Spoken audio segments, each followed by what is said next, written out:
Bonjour, je m'appelle Victor Youssef Hay Cohen. Je suis né à Sfax, en Tunisie.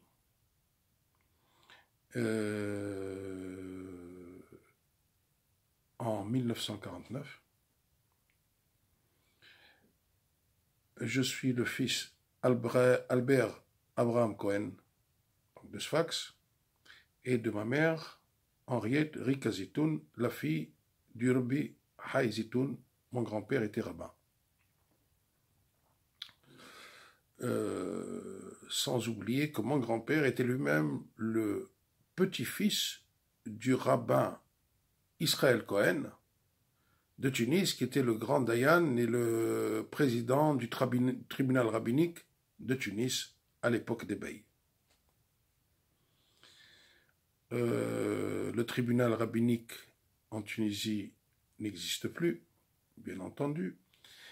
Et donc, je voulais raconter une histoire sur la Tunisie, justement, qui concerne les Juifs tunisiens et les non-Juifs tunisiens, tous les Tunisiens en général. Vous devez savoir qu'à l'époque de la Bible, il y a environ 3000 ans, 2900 ans, la Tunisie s'appelait Tarshish. Tarshish. Alors, le pays de Tarshish, c'était un pays où il y avait beaucoup de Berbères à l'époque. C'était pratiquement tous des Berbères. Et on sait que c'était quand même, il faisait partie donc de toute l'Afrique du Nord à l'époque, qui s'appelait donc la Numidie plus tard. Plus tard, ça devient la Numidie, et les États, le Maroc actuel, l'Algérie actuelle, la Tunisie actuelle et la Libye actuelle s'appelaient dans l'ensemble, tout ensemble, s'appelaient Numidia, la Numidie. Sans oublier que les Juifs sont là-bas depuis presque 3200 ou 3300 ans environ. Il y en a qui disent 4100. Mais bon, les chiffres divergent entre plusieurs historiens. Bon. Aujourd'hui, nous, on va parler justement du 5e prophète de la Bible,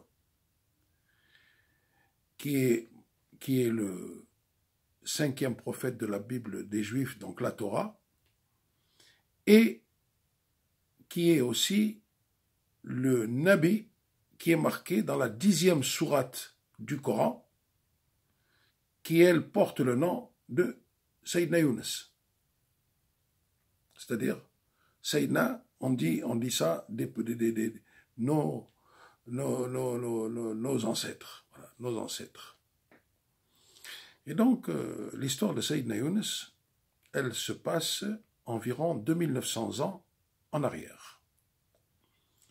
Jonas, Yona en hébreu, Jonas en français, Younes en arabe, les trois noms, c'est la même personne, le même prophète. Donc ce prophète vivait au Moyen-Orient à l'époque. Et Dieu lui a dit,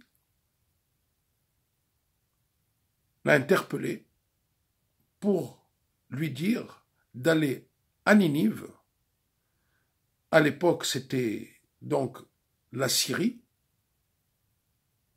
d'aller à Ninive et d'avoir une mission de leur dire d'arrêter de faire les péchés, parce que Dieu, Adoshem, Hachem, c'est le Dieu des Juifs, mais le Dieu de tous les autres êtres humains dans le monde. Donc pour Dieu, même si à l'époque, les Assyriens ont fait beaucoup de mal aux Juifs qui étaient en Eretz Israël, en Israël de l'époque, Jérusalem, ils ont fait du mal. Il a eu peur de partir là-bas, peut-être parce qu'il va peut-être se faire tuer par les Assyriens. Il a une peur, donc il n'a pas répondu à Dieu. Au lieu de lui répondre, il s'est sauvé. Et il s'est sauvé vers où? Il a dit, je vais partir d'ici, loin de là. Il n'était pas loin d'un port. Il prend un bateau, en partance pour un autre pays, il ne savait même pas. Il monte dans le bateau, il paye sa place, et le bateau partit vers d'autres rivages. Au bout de quelques heures, il y a une grosse tempête qui se déclare, et le bateau tanguait, il était en train de sombrer, pratiquement. Et donc, les marins et le capitaine demandèrent à tous les passagers, « Priez votre Dieu, on va tous mourir, on est loin du rivage, on ne pourra jamais être sauvés, priez, priez. » Et donc, ils faisaient le tour pour dire à tout le monde de prier, et ils voient Jonas qui est accroupi par terre, assis par terre, et la tête entre les genoux, en train de dormir ou de sommeiller, ou de se cacher la face. On le secoua et on lui dit, « Qui tu es, toi ?» Il a dit, « Je suis Jonas. » « Et qui est ton Dieu ?» Il a dit, Dieu, il a expliqué que c'est le Dieu unique du monde. « Prie ton Dieu, prie ton Dieu. » Et ne voyant pas, justement, la tempête, elle était en train de plus en plus fort. Ils ont dit, on va tirer au sort, peut-être Dieu, il veut quelqu'un, il veut faire mourir quelqu'un qui est dans le bateau. Et à cause de lui, on va tous être sacrifiés. Donc on fait un tirage au sort. Et le sort sortit sur Jonas, sur Seydina Younes,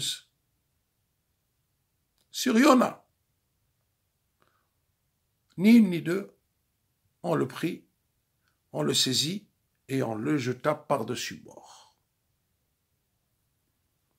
Un gros poisson, peut-être une baleine, peut-être un gros poisson dont on ne dit pas donc quelle espèce de poisson, mais c'est un gros poisson, il ouvra la bouche et il avala entier. Il rentra dans le ventre du poisson et il resta quelques jours et quelques nuits. Bien entendu, dans le ventre d'un poisson, très peu d'oxygène peut-être, très mal à l'aise, serré. Il était, au bout de quelque temps, à moitié mort pratiquement. Et d'un seul coup, la baleine, elle arrive vers un rivage et elle crache le prophète Jonas par sa bouche. Et Jonas tomba vers le rivage. Il y avait des villageois pas loin. Ils coururent voir Jonas, ils trouvèrent un homme presque mort. Ils le soignèrent. Et après quelques temps, peut-être quelques semaines, quelques mois, on ne sait pas, la Bible ne dit pas combien de temps, et donc il se remit sur pied. La Bible aussi ne nous parle pas que Jonas se trouva très bien dans cette terre-là. Il était heureux. Il a même pris une femme de cette terre. Ça, la Bible ne le dit pas, mais mon père me l'a raconté. Donc, Dieu revint vers lui. Tu n'as pas où aller, tu n'as pas où te cacher. Tant que tu ne feras pas ta mission, je ne te laisserai pas tranquille.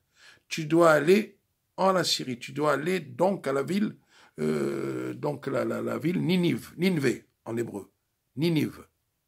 Après, bien entendu, les Assyriens plus tard,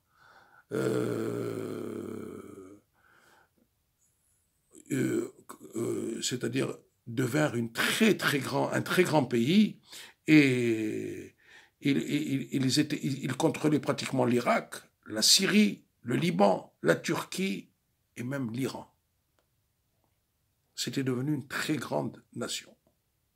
Parce que certainement qu'ils ont écouté les paroles de Jonas et qu'ils l'ont laissé repartir et il est revenu vers Tarshish. Dieu lui apparut. Il lui dit, écoute, plus que tu es décidé d'habiter dans cet endroit, qui sont des gens bien, qui ne font pas de péché, malgré qu'ils ont d'autres dieux, donc je bénis cette terre qui t'a soigné et qui t'a préservé et qui t'a aidé à accomplir ta mission de prophète. Et depuis ce temps, en Tunisie, surtout dans la Tunisie, dans les rivages, c'est-à-dire dans le bord de la Numidie, ce qui était donc c'était les plages d'Afrique du Nord, de la Tunisie pratiquement. Et donc Dieu a béni cette terre-là. Et beaucoup de gens, à l'époque de mon père et tout ça, il n'y a pas une famille qui n'avait pas quelqu'un du nom de Yunus, de Jonas ou de Yona. Mon oncle maternel s'appelait Yona. Charlot, Yona. Yuna en tunisien. Yuna avec un O-U. Yuna. Et il y a les familles Ben Younes, il y a les familles Junès, juives. Et le nom de Junès était très, très, très à la page, très, très, très donné. Il était donné à beaucoup d'enfants. Aujourd'hui, c'est beaucoup moins, bien entendu, après que les Juifs ont quitté dans les années entre 1962 et 73, et un peu plus tard. Donc, les musulmans de nos jours, qui sont en grande partie berbères, ne connaissent pas l'histoire de Yunus. Je pense parce que chaque fois que je la raconte à Tunis, beaucoup de musulmans me disent « Quoi, c'est ça? C'est pour ça que nous, on a beaucoup de Yunus ici ?» Je dis « Oui. » Et donc un jour, moi-même, j'ai dit à mon père « Mais papa, tout le monde est en train de partir. Pourquoi on ne part pas ?» Il m'a dit « Mais on est bien en Tunisie. J'ai refusé la nationalité française. On est bien. On est chez nous. Ça fait 3000 ans qu'on est là.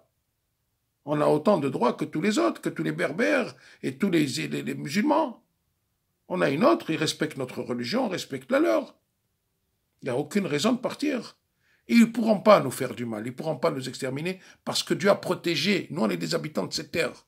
Dieu a promis que la Tunisie sera préservée, qu'il préservera toujours les gens de cette terre, les gens de Tarshish. Donc, voilà, je vous ai raconté l'histoire, une histoire qui est peut-être pas inédite complètement, mais beaucoup de gens ne la connaissent pas, même chez les Juifs. Alors, je souhaite à toute l'humanité, aux gens de Tarshish, aux gens d'Eretz Israël, aux gens de France, à tout le monde, que le bon Dieu nous préserve de cette épidémie qui est en ce moment, que je suis en confinement tout seul dans un studio en région parisienne, pour avoir eu l'idée de me faire un selfie en vidéo et vous raconter cette histoire. J'ai d'autres histoires à vous raconter. J'espère, dès que je serai bien, je vous raconterai d'autres histoires. Voilà, je vous souhaite une bonne fête de Pessah à tous les Juifs et une bonne guérison et une bonne fête de Pâques aux chrétiens et à toute l'humanité. Bonne soirée.